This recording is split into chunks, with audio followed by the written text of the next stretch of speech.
Hello everyone, welcome to History and Culture. In China, from ancient times to the present, the way people dress has gone through a long process of evolution, and women's clothing, in particular, has undergone significant changes. Today, we often see women wearing various types of clothing.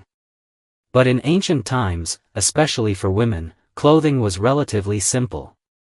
Particularly in terms of covering the upper body, which largely relied on a close-fitting garment called a Dudou, a type of cloth used to cover the chest. As for the lower body, the question of how to cover private areas might seem simple, but in reality, it involved thousands of years of changes in clothing. According to relevant historians, in ancient times, people had no textile technology and could not make clothes. To cover their bodies, they relied on gathering leaves and animal skins. This simple method of covering the body lasted for many years, all the way until the end of the primitive society.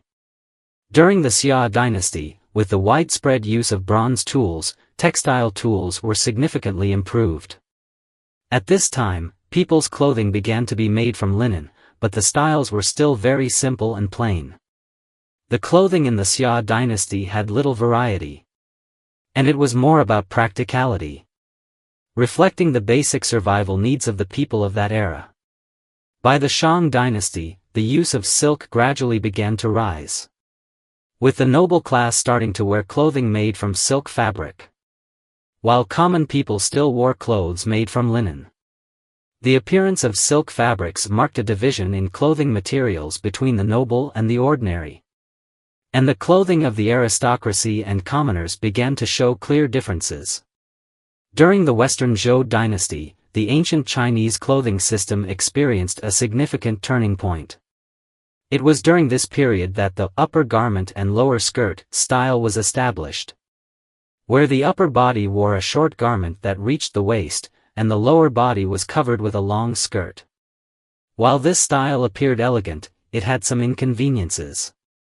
The long skirt needed to be tied around the waist with a rope, and it was prone to loosening during movement, causing some discomfort for the wearer. To avoid embarrassment, people devised various methods to secure their clothes.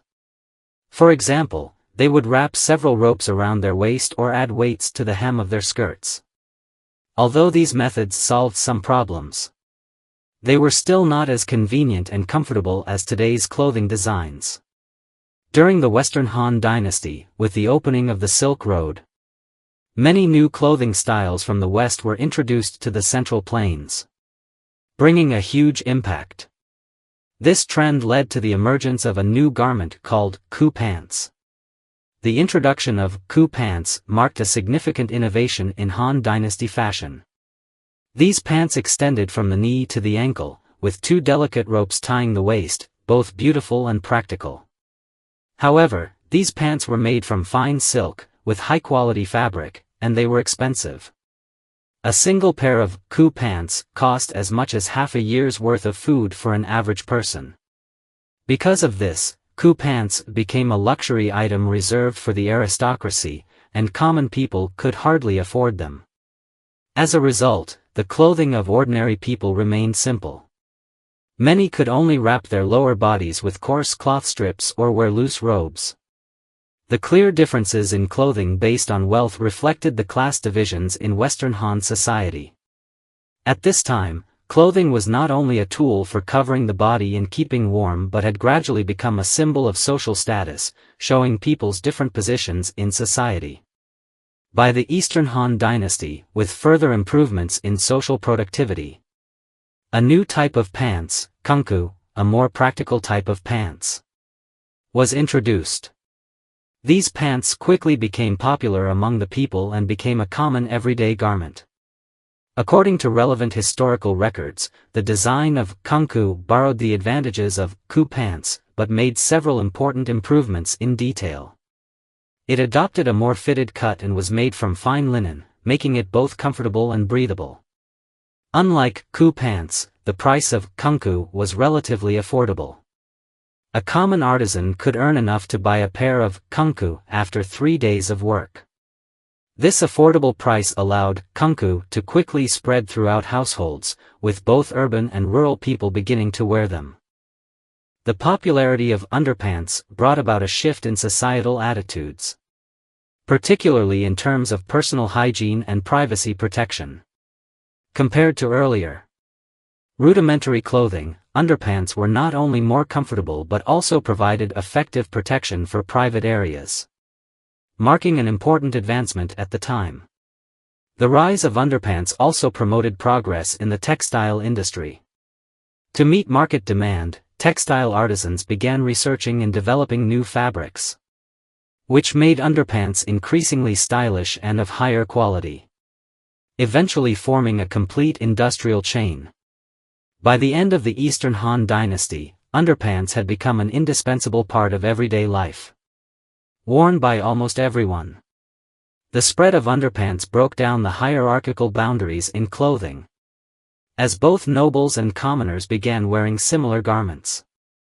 This change reflected the growing concept of social equality. During the Mid-Ming Dynasty, with the rise of cotton textiles, a new type of underwear began to gain popularity in the market. This underwear far surpassed the underpants of previous generations in craftsmanship and comfort, becoming an essential part of many people's daily attire. Made from fine cotton fabric, the soft texture and excellent sweat-absorbing properties made it more comfortable. Unlike earlier underpants, the tailoring of this new underwear was more refined, fitting the contours of the body and making it more form-fitting. The use of cotton not only enhanced the comfort of the underwear but also made it more breathable, making it particularly suitable for daily wear. Merchants quickly recognized this business opportunity and began mass-producing underwear. Cities in the Jiangnan region, such as Suzhou and Hangzhou, became major centers for underwear production. Craftsmen in these areas continuously improved production techniques, offering various styles of underwear, from lightweight summer versions to thicker, quilted winter ones, catering to the needs of consumers in different seasons. Moreover, the price of underwear was more affordable than that of underpants, thanks to the development of the cotton textile industry. Ordinary people could buy a decent pair of underwear for just a day's wages.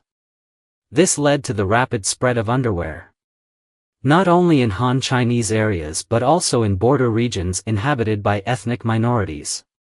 Later, when the Qing army took control of central China, the Qing government promoted Manchu-style clothing, requiring people to wear garments that reflected Manchu characteristics. However, the rulers did not impose restrictions on practical items like underwear, instead incorporating it into the officially recognized dress system and promoting its widespread use.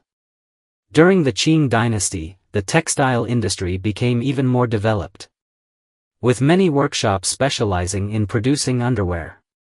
These workshops not only supplied the domestic market but also exported their products abroad, furthering the internationalization of underwear. In Qing dynasty fiction, the existence of underwear was frequently mentioned, indicating that it had become fully integrated into everyday life. When writers depicted urban life, they often referred to women's underwear as an important detail, illustrating that it was not just a practical item but also part of the culture, reflecting the social landscape and people's living habits at the time. The spread of underwear also contributed to a series of social changes. People began to pay more attention to personal hygiene and the protection of bodily privacy. As underwear became more widespread, societal focus on health and privacy gradually increased, signaling an improvement in the quality of life. By the end of the Qing dynasty, women's underwear had become an essential item in daily life. According to relevant historians, the evolution of women's underwear in China was not merely a change in clothing but also a reflection of advancements in society, culture, economics, and living habits. This is the History and Culture channel. Liking and subscribing are the greatest help and support to us. Thank you everyone and see you in the next time.